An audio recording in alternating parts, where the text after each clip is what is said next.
नमस्कार, जय हिंद। आप सभी का स्वागत है आज के सेशन में। जल्दी से आइए आज देख लेते हैं कि क्या हमारे पास न्यूज़पेपर में आज पढ़ने लायक आया था और उसमें से क्या निचोड़ हम निकाल सकते हैं। चालू करते हैं, कुछ चीज़ें आपको बता दें। We are going to have this Raftaar batches coming up और भी जल्दी-जल्दी आता जाएगा। अभी उनके लिए जो इस बार 2024 में दे रहे हैं एग्ज़ाम और इंग्लिश मोड में पढ़ाई कराई जाएगी।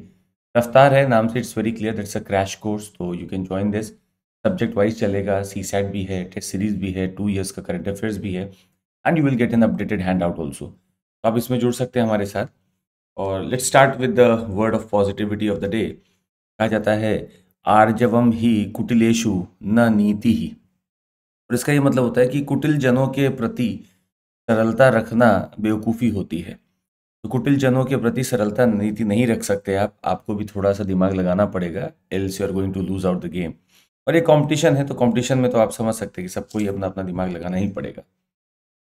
अब देखते हैं आज पहला टॉपिक हमें जो पढ़ना चाहिए था, एक गवर्नेंस का टॉपिक दिख रहा था। 9 workers killed in blast in an explosive factory near Nagpur. अब यहाँ पे जो इंपॉर्टेंट चीज़ हमें पढ़नी चाहिए थी वो ये है कि क्या भारत में एक्सप्लोसिव के ऊपर रूल्स, एक्सप्लोसिव के ऊपर एक्ट है या नहीं है। दूसरा, पेसो क्या है, पेसो किस मिनिस्ट्री के तहत काम करता है। ये सारे इंपॉर्टेंट क्वेश्चन है जो यहाँ के पीटी के लिए बन सकते थे और किसी भी एग्जाम में पूछे जा सकते हैं। तो ब्लास्ट हुआ है, दुखद है, but we have to understand what governance aspect is there, what acts do we have, what rules do we have. 1884 का भी एक्ट है, 2008 का भी एक रूल बना है, 2019 में भी एक रूल बना है। पेसो एक्ट है जो कि, या पेसो एक ऑर्गेनाइजेशन है जो इस सारे एक्ट को मैनेज कर रहा है। कहाँ स्थित है, कैसे है, हम लोग एक बार चर्चा करेंगे इसकी। और आप लोग को ऑलरेडी बता रखा है, अगर आप लोग को जुड़ना है सही से न्यूज़ को पूरा कवर करने के लिए, तो आप हमारे साथ अनस्टॉपेबल्स, यूपीएससी अनस्टॉपेबल्स पे जुड़ सकते हैं। वहाँ पे हम ये सब करते हैं, तो आप वहाँ पे आ जाइए, यूपीएससी अनस्टॉपेबल्स पे जुड़ जाइए। प्लस टेलीग्राम में अभी भी जो लोग नहीं जुड़े हैं वो चंद्रमौली SIR करके जुड़ जाइए, बिना संकोच के जुड़ जाइए, Chandramouli SIR, and you will get lot of benefits out of their. अगला एनर्जी का एक टॉपिक हम आज पढ़ने की कोशिश करते हैं, और एनर्जी में EIA, not IEA, that is international energy agency, international energy agency, ये क्या है इसकी भी चर्चा करेंगे। एंड एनर्जी में देखा जा रहा है कि कोल का demand is going to decline. तो कोल का डिमांड अगर कम होगा, कहाँ कम होगा ये प्रश्न है। क्या भारत में होगा? बिल्कुल भी नहीं होगा। क्या US में होगा? होने की संभावना है। क्या चाइना में होने की संभावना है? बिल्कुल दिख रही है।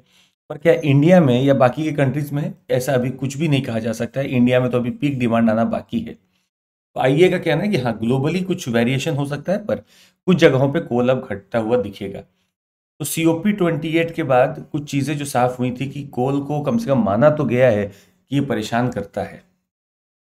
अगला साइंस एंड टेक्नोलॉजी का बेहतरीन जो एक टॉपिक है वो हम पढ़ने की कोशिश करते हैं, और ये क्रिस्पर से रिलेटेड है। क्रिस्पर, एक आपको बस छोटा सा आइडिया दे देते हैं, बाकी इसका डिटेल एक्सप्लेनेशन आपको यूपीएससी अनस्टॉपेबल पे मिलेगा। तो मान लीजिए कि मेरे कुछ रिपीटेड होते हैं, कुछ रिपीटेटर्स हैं या कुछ रिपीटेटर हैं।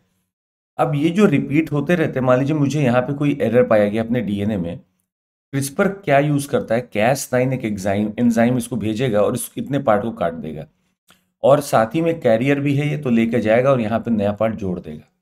तो this is what is happening, CRISPR Cas9। इसलिए ये न्यूज़ बहुत चल रही है क्योंकि यूके में थैलेसीमिया हो, अनीमिया हो, इसके लिए 2 चीज़ों का अप्रूवल मिल गया है। एक है आपका केसगिवी को मिल चुका है, और एक लाइफजीनिया को मिल चुका है, लाइफजीनिया। तो ये दोनों शायद एक बहुत बड़े लैंडमार्क डिसीजंस हैं, और ये बहुत अच्छे खासे लेवल पे वर्क करेंगे। तो जहाँ पे लाखों लोग अनीमिया या थैलेसीमिया से प्रभावित हैं, उनको बहुत मदद मिलेगी केसगिवी से और लाइफजीनिया से। ये क्रिस्पर टेक्नोलॉजी से बेस्ड है, क्रिस्पर टेक्नोलॉजी पे बेस्ड है, जहाँ पे पैलिंड्रोमिक सिंड्रोम देखा जाता है या पैलिंड्रोमिक रिपीट्स देखा जाता है कि कहाँ कहाँ रिपीट हो रहा है क्या। उसको काट के फिर उसको बदल दिया जाता है, ताकि वो, अगर ये पार्ट कट गया तो यही जिम्मेदार था डिजीज के लिए। अगला इंटरनेशनल ऑर्डर से बहुत ज़बरदस्त खबर थी, और वो यही है, आपको भी पता होना चाहिए कि फिनलैंड अप्रैल में तो नाटो का मेंबर बन जाता है, और तब से ही पुतिन साहब के दिमाग में चढ़ा हुआ है। तो पुतिन का अब कहना है कि भाई देखिए, इतना बड़ा बॉर्डर जो आप शेयर कर रहे हैं ना, वो लगभग बॉर्डर भी अच्छा खासा है, 1340 किलोमीटर का बॉर्डर है।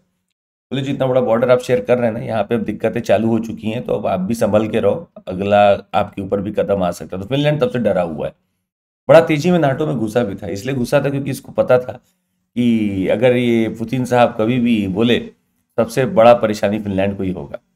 स्वीडन अभी बाकी है, स्वीडन अभी तक नहीं किया है, उसका एप्लीकेशन बाकी है, बाकी फिनलैंड जा चुका है।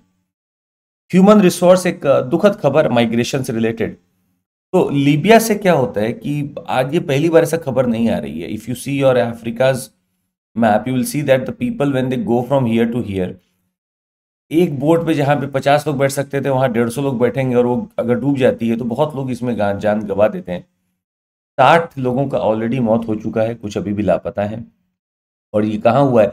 लीबिया से निकलते समय ही हुआ है। तो ये माइग्रेशन का जो एक दौर चल रहा है, बहुत बड़ा एक ये इशू बना हुआ है। People are running of from here. अच्छा, अब एक रनिंग का कारण ये भी कि वो इजराइल जो गाजा वाला, वो भी लोग यहाँ पे आ रहे हैं और वो भी यहाँ से जाना चाहते हैं।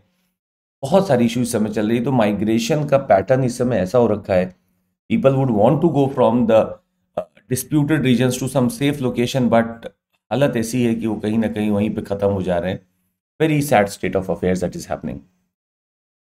एनर्जी में एक फिर अच्छी खबर आ रही है। ककरापारा, जो कि हमारा गुजरात का एटॉमिक पावर प्लांट है, उसका एक नया यूनिट भी चालू हो चुका है।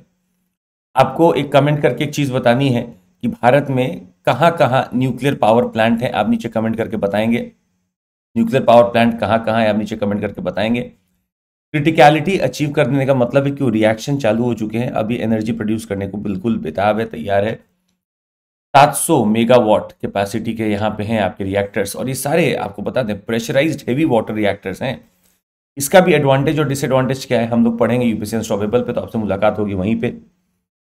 Industries, Modi inaugurate Surat diamond bourse in Gujarat, says it will add 1.5 lakh more jobs.